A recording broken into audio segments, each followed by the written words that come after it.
Hello, allez, on va faire une petite vidéo thermique. Alors là, je vais vous montrer une technique pour redonner un peu de compression sur un moteur rincé. Alors, c'est une technique qui coûte pas cher, plutôt facile à faire. J'arrête tout de suite les pros et compagnie. Je sais qu'il existe un outil pour faire ça, voilà, pour pincher les chemises, donc pour rétrécir les chemises. Mais dans le cas où on a un petit moteur loisir à pas cher, on va pas acheter un outil qui coûte plus cher que le moteur complet ou que le chemise piston.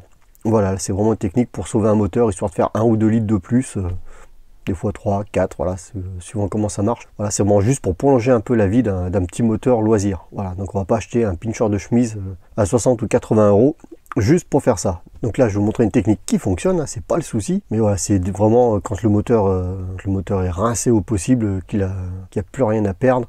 Voilà, et ben on peut faire donc la technique que je vais vous montrer. Du coup, pour ce sujet, ça tombe bien, il y a Ludo qui m'a donné ce petit moteur qui est complètement rincé. Voilà, donc ça on peut pas mieux tomber. Alors avant tout, forcément, il va y avoir démontage, nettoyage, et on va regarder dans quel état est l'ensemble chemise-piston, dans quelle mesure le piston passe au travers de la chemise ou pas. Mais là, bon, à voir comme ça doit traverser tout seul. Parce qu'il n'y a pas besoin de forcer, les compressions, on les sent même pas. Limite, on a l'impression qu'il y a un petit point dur qui se crée. Et c'est vraiment une histoire de compression dont on parle là, parce qu'il y a la bougie. La bougie est bien présente, donc c'est que le moteur manque vraiment de compression. Ça, c'est un moteur qui a été utilisé voilà, jusqu'à la lie, on va dire.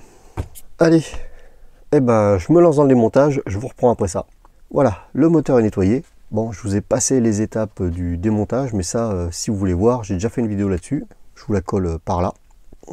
Au démontage, joint de bouchon de carter a rendu l'âme, mais bon, ça c'est pas très grave, voilà, un bout de feuille à joint et on a vite fait d'en refaire un sur mesure. Alors je vous bassine à chaque fois avec ça, enfin en tout cas très souvent sur mes vidéos thermiques. En 2 temps, le bas moteur doit être absolument étanche. Voilà, ça c'est une condition pour que le moteur marche correctement. S'il n'a pas beaucoup de compression, c'est une chose, il y a moyen de le faire marcher. Si le bas moteur n'est pas étanche, ça devient vraiment compliqué de faire un réglage à peu près correct. Autrement, pas grand chose d'autre, hein. Bon, c'est un moteur qui a du vécu, les roulements sont bons, ça c'est essentiel aussi. Et là, du coup, on va regarder dans quelle mesure le piston traverse la chemise ou pas. Autrement, le piston est plutôt propre, il y a quelques petites rayures, mais c'est vraiment c'est pas grand chose, il est même plutôt propre. Alors, pour tester, on lubrifie. Ce serait con de créer des rayures alors qu'il n'y en avait pas avant. Hop, alors lui il va dans quel sens? Tac et tac. Hop, verdict. On pousse. Attention. Oh là, ouais. Ça on peut s'y attendre. Ça traverse. Donc ça, c'est signe d'un moteur rincé. Ça veut pas dire que c'est un moteur qui ne démarrait plus. Mais ça, c'est un moteur pour le faire tenir le ralenti une fois chaud. C'est galère. Allez. Du coup, maintenant, je vais vous montrer comment on fait pour redonner un peu de compression sur un ensemble rincé comme ça. Alors, je me répète, c'est une technique vraiment qu'on fait sur des petits moteurs à pas cher. Rincé pour rincé, de façon foutu pour foutu. On peut bien tenter quelque chose pour leur redonner un peu d'espérance de vie. Alors, du coup, on enlève la bielle. Donc là, c'est facile, hein, c'est un axe juste avec une petite pièce téflonnée, voilà, qui vient frotter après dans la chemise. Il n'y a rien qui s'use avec ça, hein, ça craint vraiment rien du tout. D'ailleurs, c'est un montage qui est assez récurrent sur les petits moteurs loisirs. Bon, voilà, donc il faut vraiment voir le piston sans rien dedans, sans la bielle. Et c'est là que ça devient marrant. Et maintenant, dans l'absolu, il faudrait une surface plate et très dure. Je ne vais pas déplacer les caméras que pour ça. Du coup, une massette. Voilà, donc surface plate, propre, tant qu'à faire. On met le piston à l'envers dessus. Et maintenant, il faut un chasse-goupille. Un gros, si possible. Qui passe quand même à l'intérieur, ici. Et là, je crois que vous commencez à cerner un peu ce qui va se passer. Un marteau. Donc le chasse-goupille le plus possible au centre. Et là, ouais, ça fait bizarre. Mais on va y mettre un coup de marteau. Et hop. Comme les pistons, c'est de l'alu, on le choque au milieu. La tête, elle va avoir tendance à... Voilà. Alors, tac. Avec un premier coup, qu'est-ce que ça a donné? Tac, lui il va comme ça. On a gagné un petit peu déjà. Allez, on recommence.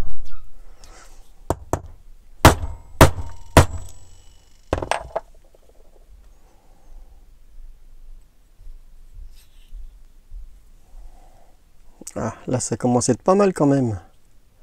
Au moins ça traverse plus. Il monte un petit peu haut, mais ça traverse plus.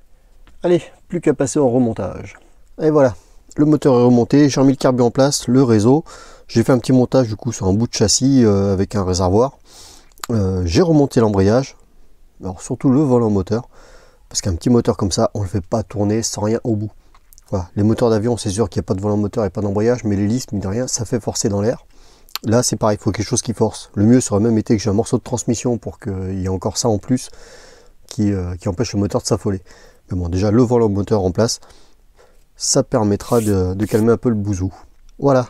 Bon, pour le démarrage, je ne vais pas vous faire tout le cirque, hein. J'ai déjà fait une vidéo là-dessus sur comment on démarre un moteur RC du premier coup. Hein. Donc, le lien, je le cale là.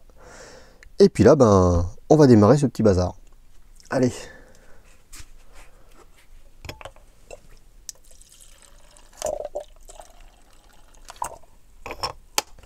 Une goutte de carburant.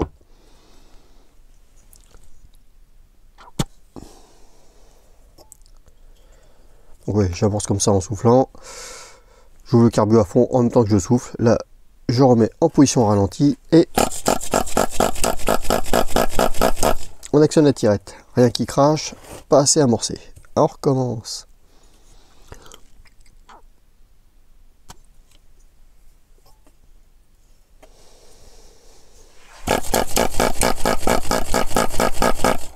Voilà, là ça commence à cracher. On le dégorge.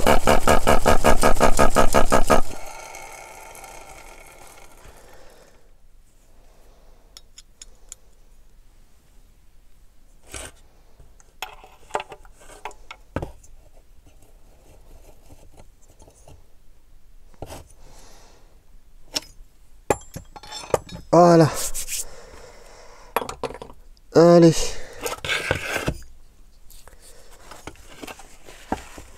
Plus qu'à essayer de démarrer le petit bazar.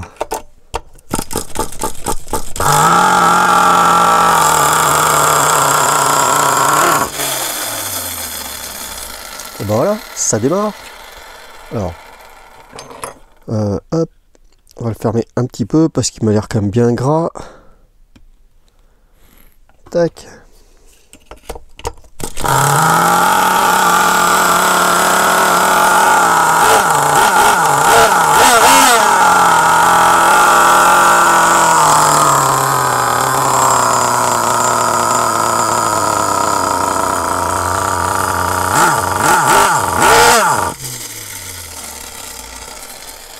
Hop.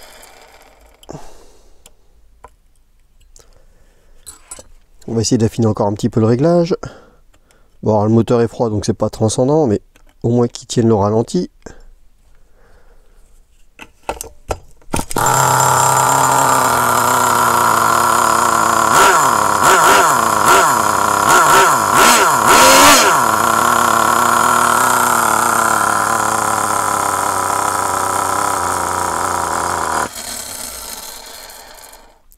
Donc là en gros quand on attend un petit peu au ralenti, le ralenti finit par descendre tout doucement.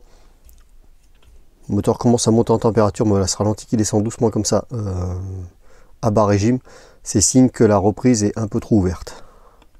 Là je vous fais pas un cours sur le réglage, hein, c'est vraiment juste une petite explication comme ça au passage.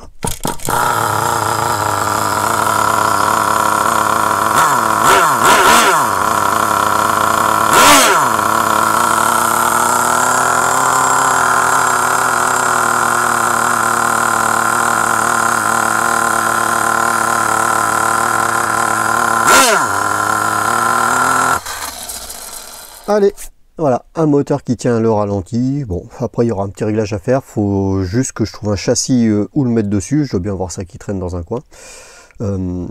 Donc ouais, c'est pas un moteur neuf du coup, mais voilà, ça, cette technique, ça permet au moins de remettre un petit peu de compression sur des moteurs à pas cher. Voilà, je conçois qu'on fasse pas ça sur un moteur à 300 €, mais là sur un petit moteur vraiment style chinoiserie ou entrée de gamme, voilà. Peu importe, là on va pas s'embêter quand même sur ce genre de moteur. Voilà, si c'est juste pour refaire quelques litres, on va pas acheter l'outil à pincher les chemises. Voilà, c'est vraiment juste une petite solution comme ça pour Ouais, vraiment juste pour refaire 2-3 litres de plus avec sa RC avant de passer à autre chose. Donc tous les ayatollahs du thermique et compagnie qui pourraient sauter au plafond et devoir mettre des coups de marteau sur un piston, qu'est-ce que ça peut faire? Sur un moteur qui est pourri, qu'on peut plus, bah, c'est quoi le risque? C'est qu'il marche plus du tout, alors que déjà là, c'est un moteur, vu le piston comme il passe à travers, c'était déjà foutu pour lui d'avance. Donc voilà. Bon, et ben, je vous dis à bientôt pour une prochaine vidéo. Allez, salut!